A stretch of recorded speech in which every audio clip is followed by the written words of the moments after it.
वाहिगुरु जी का खालसा वाहिगुरु जी की फतेह। सत श्री अकाल, नमो बुद्धाय, जय बोल निवास साथियों, अस्सलाम वालेकुम साथियों। वाइस मानवता न्यूज चैनल पर आप सभी का स्वागत है। मैं मेघराज सिंह अमेरिका से। साथियों, आप सभी जानते हैं उठाते गरीबों की आवाज, मजलूमों की आवाज, जिनकी कोई आवाज नहीं उठाता उसकी वाइस मानवता उठाता। साथियों, सत्य ही धर्म हमारा प्रोग्राम चलता है, जिसमें हम सच्चाई से भरपूर बातें रखते हैं और सच्चाई से भरपूर बातें रखकर हम एक नया टॉपिक लेकर आते हैं, जिससे कि इंसानों के अंदर एक नई जागृति आए।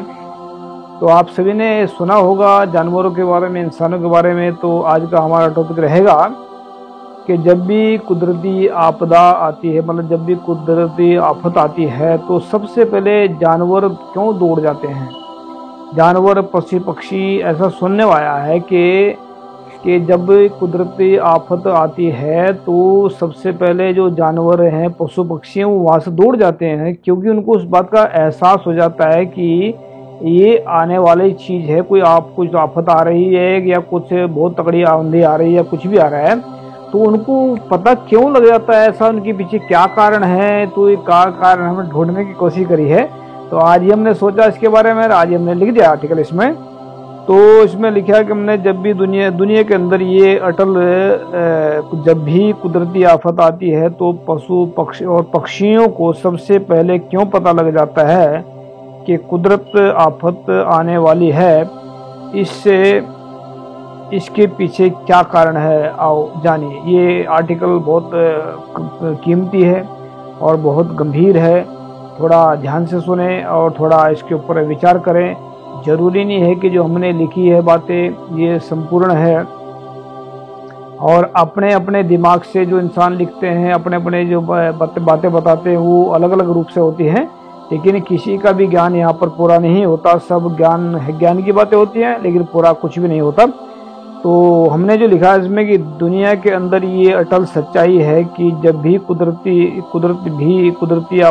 आफत आती है, तब पशुओं और पक्षियों को सबसे पहले पता लग जाता है। तब वह उस जगह को छोड़कर वहां से दूर चले जाते हैं। लेकिन जब भी कुदरती आफत आती है, इंसानों को बहुत कम पता लगता है कि कुदरती आफत आ रही है, आने वाली है। लेकिन वैज्ञानिक कुदरती आफत के बारे में खोज करके बता देते हैं, लेकिन पशु पक्षियों को इस बात का पता लग जाता है कि कैसे पता लग जाता है कि कुदरती आफत आ रही है। तो इसमें हम थोड़ा सा एक उदाहरण देना चाहते हैं, जैसे कि मन, दिमाग और शरीर तकरीबन सभी पशु पक्षियों के भी हैं, इंसानों के भी हैं और पानी के जीव जंतुओं के भी होते हैं। यानी कि मन, शरीर और दिमाग सबका ही होता है तकरीबन। लेकिन पूरे विश्व के अंदर तकरीबन 1% इंसानों को ही इस बात का आभास होता है कि कुदरती आफत आने वाली है। 90% लोगों को, इंसान तो बिल्कुल कंफ्यूज होते हैं। उनको पता ही नहीं होता कि कुदरती आफत आने वाली है। उनको तो टीवी चैनल, वैज्ञानिक के अखबार या सोशल मीडिया के जरिए ही पता लगता है। 9% लोग ऐसे होते हैं जो कुदरती आफत की परवाह नहीं करते, बल्कि वह तो खुद ही लोगों के लिए, संसार के लिए गलत काम करके एक आफत बने होते हैं। मुश्किल से 1% लोग ऐसे होते हैं वैज्ञानिक, जो कुदरती आफत को पहचान लेते हैं और बचा देते हैं लोगों को। और संत महापुरुष इंसान के अंदर के मन की आने वाली आफत और दिमाग की आने वाली आफत आने वाली आफत को उससे पहचान कर इंसानों को बचाने का रास्ता दिखाते हैं। लेकिन तकरीबन 99% जो पशु पक्षियों को इस बात के पहचान मतलब इस बात को पहचान लेते हैं कि कुदरती आफत आने वाली है। पशु पक्षी इस बात को कैसे जान पाते हैं कि कुदरती आफत आने वाली है? जैसे कि कुछ उदाहरण हैं। पशु पक्षी अपने शरीर को भोजन खिलाने के लिए और अपने शरीर को मुसीबत से बचाने के लिए दिमाग का इस्तेमाल करते हैं और अपने शरीर को स्वस्थ रखने के लिए दिमाग का इस्तेमाल करते हैं। पशु पक्षी सिर्फ अपनी जान बचाने के लिए अपने दिमाग का इस्तेमाल करते हैं और चालाकी करते हैं, लेकिन किसी को नुकसान पहुंचाने के लिए कभी भी वह पशु पक्षी चालाकी नहीं करते।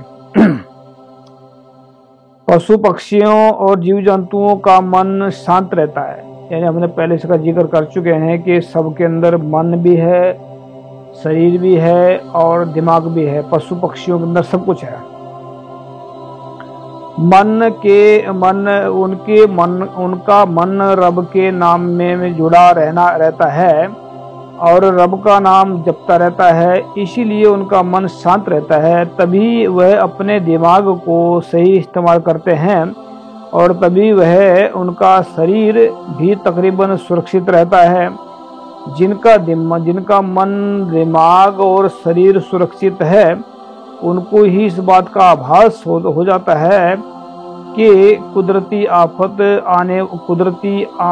आने वाली है, क्योंकि कुदरती आफत आती है वह 5 तत्वों में से ही आती है। जैसे आग, पानी, हवा, धरती, आकाश, इन सभी तत्वों से ही पक्षियों के शरीर, जीव जंतुओं एवं इंसानों के शरीर बने हुए हैं। जब भी कुदरती आफत आती है तो तब हवा, पानी आदि आकाश, धरती के अंदर से ही आती है। इस कुदरती आफत का आभास वही करते हैं जिनका मन टिका हुआ रहता है। जो पशु पक्षी इंसानों के संपर्क में आ गए हैं या वह इंसानों के साथ रहने लग जाते हैं, वह तकरीबन चालाक भी बन जाते हैं और चालाकी करने लगते हैं। और अब बहुत सारे पशु पक्षी सही भी काम करते हैं। पशुओं की कुछ खास बातें ये हैं, जैसे कि पशु पक्षी जब भी दूसरे के ऊपर हमला करते हैं तब वह सिर्फ अपनी जान बचाने के लिए ही दूसरों के ऊपर हमला करते हैं। पशु पक्षियों को जब भी भूख लगती है तब वह दूसरों का शिकार करते हैं, नहीं तो वह कभी फालतू शिकार नहीं करते। पशु पक्षी अपनी दादागिरी दिखाने के लिए कई बार कमजोरों पर हमला कर देते हैं, पर वह फिर भी उनके अंदर किसी के प्रति दुश्मनी नहीं होती। इसीलिए जिन वैज्ञानिकों का दिमाग विज्ञान को खोजने में लगा हुआ है, उनका भी मन शांत रहता है। इसीलिए वह विज्ञान की बहुत बड़ी बड़ी खोज करके करके इंसानों के सामने रख देते हैं। संत महापुरुषों का भी मन शांत रहता है, इसीलिए वे अपने दिमाग से सही काम करके दूसरे लोगों की समस्याओं को समझ करके इन समस्याओं का समाधान निकाल करके लोगों को समझा देते हैं। पशु पक्षियों का भी मन शांत रहता है, इसीलिए वह कुदरती आफत से अपनी जान बचाने के लिए आफत की जगह से दूर चले जाते हैं। हमने ये नोट में लिखा है कि इन बातों को वही इंसान समझ सकते हैं जिनके अंदर अनुभवी ज्ञान है। तो साथियों, ये जो हमने बातें रखी हैं, ये हमने कई बार दावा किया है और आज भी कह रहे हैं कि कई बातें ऐसी हैं कि हमारे दिमाग के अंदर बातें वो नहीं होती हैं।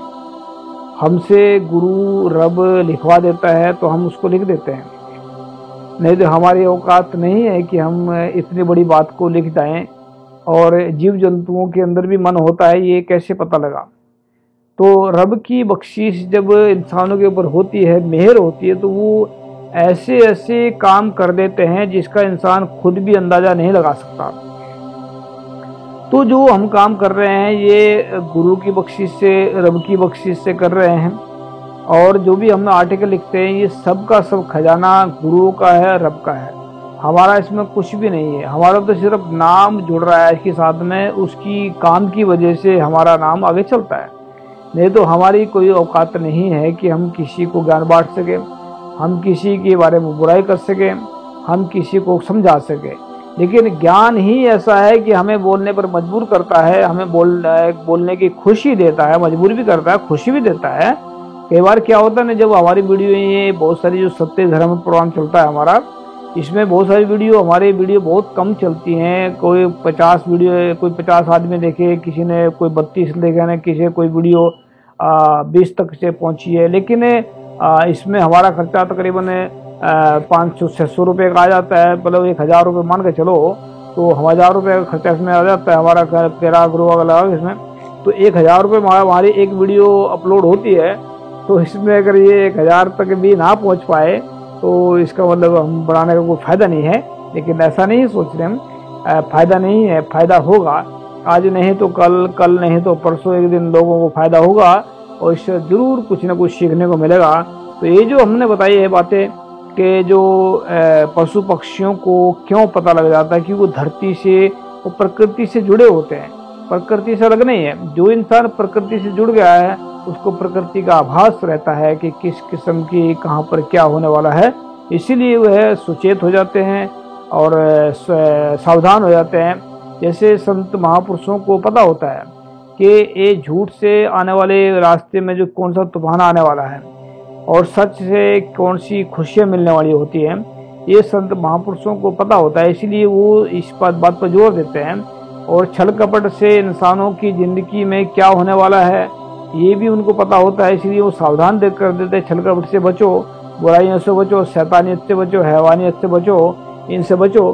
तो इसीलिए जो है ये पशु पक्षियों के अंदर नहीं होती चीजें, ना उनके अंदर हैवानियत है, ना उनके अंदर झूठ है, ना फरेब है, ना चालाकी, कुछ भी नहीं है। उनका मन शांत है। तो जहाँ पर मन शांत है वही पहचान सकते हैं, चाहे वो इंसान है, पशु पक्षी है, कोई भी है।